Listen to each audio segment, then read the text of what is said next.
Government जो कहती है कि अवाम को हुकूमत के कानून की पाबंदी करनी चाहिए, उसका मतलब ताकि सब लोग तमीज से चलें, हम हुकूमत अमन और शांति के साथ करें, यह मकसद है।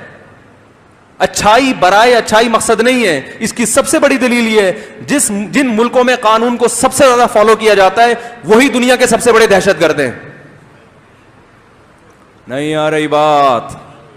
सही है ना? जिन मुल्कों में इंसानियत का सबसे ज्यादा ह्यूमन राइट्स और विमेन राइट्स की बात होती है ना, वही दूसरों के लिए उसूल उनके कुछ और हैं। वो सारे राइट्स जब किसी और कंट्री पे वो अटैक करते हैं, अटैक करना भी इल्लीगल, और अटैक करने के जो बम इस्तेमाल हो रहे हैं वो भी सारे क्या हैं? वो बम इस्तेमाल हो रहे हैं जो पूरी दुनिया में यूनाइटेड नेशन ने पाबंदी लगाई हुई है, कर रहे हैं। कश्मीर का मसला देख लो ना आप, सारी दुनिया जानती है कि कश्मीर में क्या हो रहा है, जुल्म,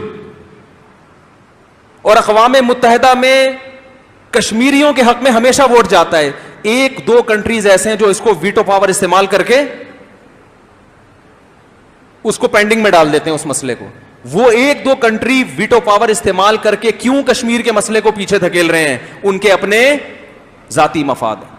फिलिस्तीन पर इसराइल का सारी दुनिया जानती है नाजायज और हराम कब्जा है, और सारी दुनिया इसके खिलाफ है। अक़वाम मुत्तहिदा में फ्रांस भी इसराइल के खिलाफ वोट देता है, पेरिस भी इसराइल के खिलाफ वोट देगा, और जितने यूरोपीय कंट्रीज हैं सब इसराइल के खिलाफ हैं।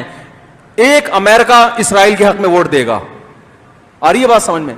हालांकि ये उसे खुद पता है कि मैं क्या कर रहा हूं, और उसकी वजह से आज तक इसराइल का मसला हल होने का नाम नहीं ले रहा। तो भाई, आप जब मैनर सिखा रहे हो दुनिया को, तो ये आपके लिए कहां गए?